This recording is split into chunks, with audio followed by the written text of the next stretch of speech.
Welcome back to the channel, Abdul. It's been 10 days since we last spoke, and I dare say your draft has changed a little bit in that time. This is your latest draft with 1 day out to the deadline. You're going to have your final draft over at Fantasy Football Hub, and people should check out your Twitter for that link. So, we're going to start from the back. You know, there's a bit that's changed in goalkeepers you were talking about just off air, and it really interested me. So, talk to me about your current dilemma. Yeah, so at the moment I've got Ramsdale and Ward in goal. So the Ward is the Leicester keeper is 4.0 million. So that's who I've got at the moment. But yeah, as you're saying, we're talking about my dilemma, which is Leicester have now got two 4 million goalkeepers, and obviously because Schmeichel's left now, and so we're left with two 4.0 million goalkeepers. So it's really tempting to go for that. At the end of the day, it is Leicester City. You know, they're not the best defensively. They weren't last season anyway. So just at the moment, you need to decide whether it's worth, saving that saving that 1 million, getting the two 4.0 million goalkeepers, and spending the money outfield. But at the moment, I've got Ramsdale. Yeah, it's interesting what you're saying there, because obviously Schmeichel, off he goes. 4 millions, 8 million total spent in the goalkeepers. Absolute bargain, and you're all but guaranteed a starter unless you sign someone. I mean, like, it seems like a really fun play, but ultimately it comes down to fixtures. Now, while they've Brentford and Southampton at home in the first three, there's also Arsenal in the middle, Chelsea and United, and Leicester were a bit rocky last season, a lot of injuries, whatever else, uncertainty. Schmeichel obviously contributes to the leadership at the back there, so it would be maybe a risky play, more guaranteed points you'd imagine, the likes of Ramsdale or one of the more premium goalkeepers, but it's definitely worth people considering this close to the deadline. So we'll move on to the back line. Who's your most template pick? So at the moment I've got Trent Alexander-Arnold. So he's obviously, I think can be in a lot of people's teams. He's my first premium defender, and then I've got Robertson as well. So I'm currently got Robertson over Diaz, so I've got the double Liverpool defence, and then I've got James, Diaz and Cancelo. So at the moment I've got five at the back, John. Again, still not settled on 5 or 4 at the back, but that's at the moment 5 at the back. I think that's a solid defence here with all the full-backs, and they've got obviously Diaz there, who's rock solid City defence. So pretty happy with that at the moment. Yeah, I think like in terms of this defence, obviously with Trent, Robbo, James and Cancelo, I'm pretty sure according to the my team Gameweek prediction tool here, like over the first 4 game weeks, they are predicted to score the most points. So those 4 are no surprise. Diaz is one that's, I wouldn't say it's left field, but of the players you've picked so far, it's definitely the most different one, because, a lot of people were weighing up Diaz or Ederson. I know there's a bit of a price difference and it's a different position. Diaz, were you tempted by anyone else for that price point, or maybe a Perisic? Or that was exactly my team yesterday, John. I had, instead of Ramsdale and Diaz, I had Ederson and Perisic. So that was my back line, and the reason I changed it was because I'm just really unsure on Perisic right now. I think we spoke about this in the last video as well. So with Perisic, he obviously, if he starts, he's a great option. He's got Southampton at home in Gameweek 1, but I'm just really not sure whether he's going to get a sustained run of starts. I was looking at the kind of history of when he played for Conte before. In that season, where Conte was managing him at Inter Milan, he only got 24 starts, which was the kind of the start that scared me the most. And he seemed to get hooked off quite early as well. So I'm just really not sure on his minutes right now. So that's why I kind of changed to a safer option of Diaz and Ramsdale. But yeah, I did have Ederson and Perisic there yesterday. Okay, well look, I like the defence. I think we could talk about the likes of Trent and Robbo all day. They kind of go without explaining. Same with Cancelo. Yeah. Reece James is the only other one here that I want to hear your most current thoughts on, because it's obviously been over a week since we last spoke. Does the pre-season performance of Chelsea worry you there? No, not really. I think when I look at pre-season, I look at it more for fitness levels and pretty much fitness levels and what positions the players are playing. And at the moment, I think James is there fitness-wise. I think when he's fit, he's just probably one of the most kind of essential defenders in the game. I'd never say any player's like totally essential, but some players are close, and I think Reece James, when fit, he is close to essential. So the kind of toughest fixture the tough fixture in Game Week 2 against Spurs doesn't really bother me that much. I just think he's got such a high attacking threat that kind of supersedes his kind of pure defensive fixture. So yeah, I'm quite high on James. He's actually been in my team, since my first draft. Yeah. He's one of the players that's always been there, and I think he'll probably stay. Okay, brilliant. Well, look, we'll move on to midfield and we'll go through these guys one at a time. Otherwise, it'll be a very short video. So, I'm gonna ask you this straight off the bat: have you had the balls to go against Salah, or do you think it's crazy? I mean, your name is FPL Salah. At the end of the day, I think you have to kind of go with him, don't you? Yeah, no chance. I mean, even if I hated Salah, for example, he'd be in my team. He's just, simply the best option in the game, John. I don't think we kind of need to. I need to kind of fill your ears with any stats about Salah. I think we all know, what he's capable of and what he's done. So yeah, Salah's an absolute lock in my team. And if there was any doubt, which there wasn't, I suppose that Community Shield performance just kind of cemented everything, didn't it? Exactly. That's like a 13-pointer against Man City.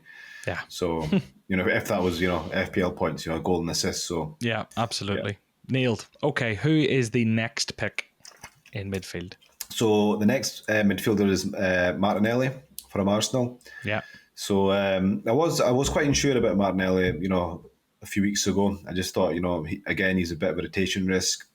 They've got Emile Smith Rowe in that position where, he might rotate with. But, back then, Smith Rowe was injured.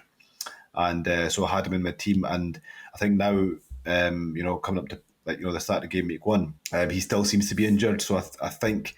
And just looking at how many minutes he's playing in pre-season and how he's performing, I think he will be a sure first starter. And I think it's kind of his place to lose. So I just think at 6 million, great option, great fixtures for Arsenal to start the season as well. So yeah, he's very likely to stay in my team. Yeah, I think Arsenal's the price of the players, their pre-season form, the fixtures, the value that seems to be there. I think a lot of people will be maxing out the Arsenal players. You have. So you're going to be starting 5 at the back, so you're probably going to go 5-3-2. Who's your third starting midfielder? That's right. So I've got Pedro Neto in there. Again, he's been in my team from the very first draft as well. I just think he's great value at 5 million. I'm not expecting him to rip up trees.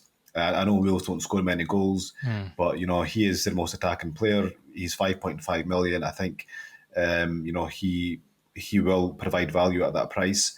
And I think obviously last season he was injured for quite a bit. John, I think he came back in February, got a goal and assist. But then the season before that, he got 5 goals and 6 assists, which is, very good returns for a 5.5 million midfielder. So if you can kind of replicate that for him, great value. And he's an enabler as well, at that price. Yeah, and I mean, it's just Wolves. When you look at them, the first 6 games, Tottenham's the only real bad fixture. Leeds, Fulham, Newcastle, Bournemouth, Southampton. You can't ask for fairer than that. So you have 2 more slots in midfield. I'll be interested to see if you're adding a bit of depth here or if they're both just 4.5s. Yeah, no, they're actually both 4.5s at the moment. So I've got Andreas Pereira and De Silva. I think Pereira's obviously, he seems like a fantastic option. I think he's going to play, he's going to be nailed to play. He's going to probably be playing quite attacking as well. So he's a perfect kind of 4.5 million first sub. De Silva is probably the second best, I'd say. Probably not as nailed as Pereira, but I think he'll get plenty of minutes to justify the price. Have you been tempted, right? Just when I look at this team, have you been tempted to maybe make the likes of a Diaz? Probably Diaz is the only one I keep looking at here, or maybe even a Ramsdale if you went for that Leicester play.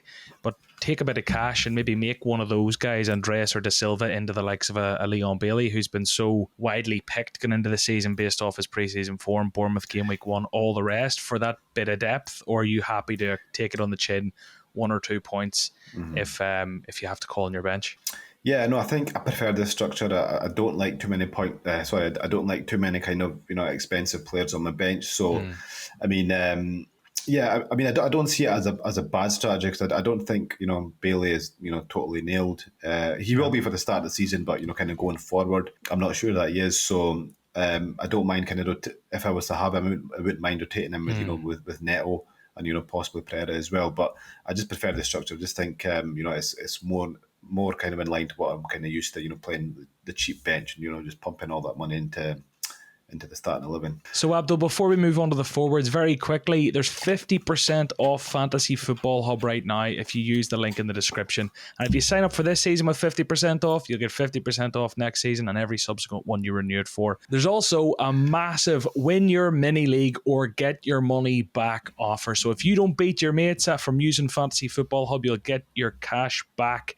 T's and C's apply. Check it out with the link in the description for that 50%. Okay, Abdul, forwards. Let's go from cheapest to most expensive. Let's start with your, I imagine, 4.5 pick. Much thought going in here? At the moment I've got Archer, Cameron Archer from Aston Villa. I just think his kind of performances in pre-season have been really good, and I've got a feeling he might get a few minutes off the bench, and I think he's more kind of, it's between him and Greenwood for me. I think Greenwood is probably likely to play more minutes because, Jesse March has been kind of bigging him up and saying that he can play in midfield and he's got different positions he can play in. So probably more chance of minutes on the pitch. But I think Archer's the one that can, more chance of getting off from the bench and, grabbing a goal maybe.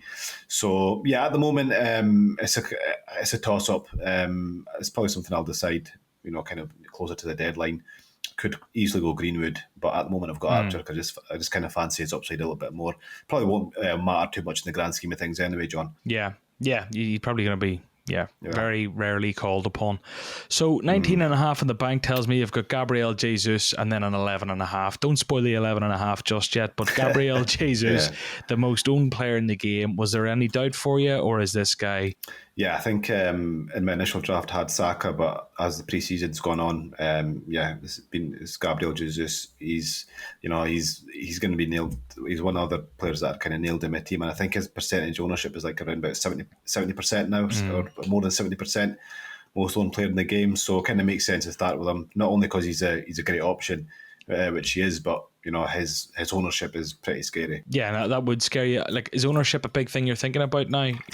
Going into game week 1. Yeah, I mean, I take it into kind of consideration slightly, but I just think with a player like Jesus, there's no point betting against him because it's not like he's an average option or he's a risky option. He is a great option. So yeah, when it comes to that, there's no point risking a player of that caliber, I think. You've got 11.5 left in the bank, which means you're going to fall either Harry Kane or Erling Haaland. Which team are you on? Yeah, so I've been on this guy from day one, and it's Erling Haaland. Again, I've never been. He's never been locked in my team because obviously, I think I said this in the last video as well. Is I'm really kind of oohing and ahhing between him and Harry Kane, but honestly, the performance against Liverpool really kind of, before the Liverpool game, I'd say I was around about 60-40 on Haaland. After the Liverpool game, I think I'm up to around about maybe 80-20 on Haaland, 70-30. The reason being was that he got an XG of 1.5 against the second best defence in the league. He missed a few easy chances, but it was more like he was getting those positions. He was reacting quick. The rebound, which he kind of hit off the when he missed from kind of point blank. You've seen the kind of reaction time. He's going to get those chances. Almost every time he plays. And if you can get that sort of performance in XG levels against Liverpool, then what's he going to get against the likes of Bournemouth in Gameweek 2, for example? Yeah, no, it's yours are all coming on here lately, and it all started out with Erling Haaland, and then it kind of flipped into this Harry Kane mode. Yeah, and then everyone's seen the game on Saturday, and everyone's backed Erling Haaland. But I've kind of nailed my colours to the mast, and I'm absolutely firmly Harry Kane. But I feel like I've already penciled in a bloody transfer for this Bournemouth game because I don't think I can go without Haaland for it. So yeah, I think like that game really did change a lot of minds, or at least as for you, it cemented yours. But I think both will score really well. Kane against Southampton game week 1 for me, with everything going behind him. What I keep saying to people is I'll regret it more if I go without Kane and he scores, I'll be kicking myself. If I go without Haaland, I'll take it in the chin in game week 1 and then reassess. But you've built your team, triple City, triple Arsenal, triple Liverpool, triple of the big boys. When you put it like that, 3 triple ups, and they'll all be starting. It looks strong. Yeah. Do you think it looks strong? Yeah, it looks strong. I think it looks a really strong team. Maybe a bit, structure wise, is a bit stiff. If like one of the 8 million midfielders, I'll need to make 2 transfers. So I think it is a bit kind of stiff structure-wise, but yeah, on paper it looks great, I think. Well, let's stick it through my team, see what rating it comes out with, and see your predicted points for game week 1, and we'll go from there. So, geez, 99%. 99% team rating. Serious? Yeah, if only you'd done that whenever Yes. you were on the table with all the other contestants in the My Team series. Yeah, but this I know. is your draft alone. 99%, 86% Nice. game week rating, specifically targeting game week 1, and 65.8 predicted points. If I offered you 66 points right now, would you take it or would you gamble? Oh yeah, for sure. You take it? No, I think I'd take 66 points, yeah, for the game week 1 for sure, yeah. Yeah. 66 points would be a really, really solid start. Yeah, I think obviously it kind of depends on the game week average, but yeah, I mean, I think 66 points, from those players is what you'd expect. Hoping to hit a century, obviously, John. Of course. Salah 5 goals, maybe. Something like that. James hat trick, something like that. Yeah. Arsenal against Crystal Palace Friday night. You're looking for minimum 50 points in the bank by the end of the evening, Yeah, I wouldn't be happy with anything less. Absolutely. Well, look, if people want to see what you end up with, they can find you on Twitter. And if people want to get their My Team score right now, they can head over to Fantasy Football Hub, use the link in the description, and you can go over, check out your team rating. You don't even need to sign up, and post in the comments what your predicted points are for game week 1. Thanks for watching. Like and subscribe, and we'll see you later. Bye-bye.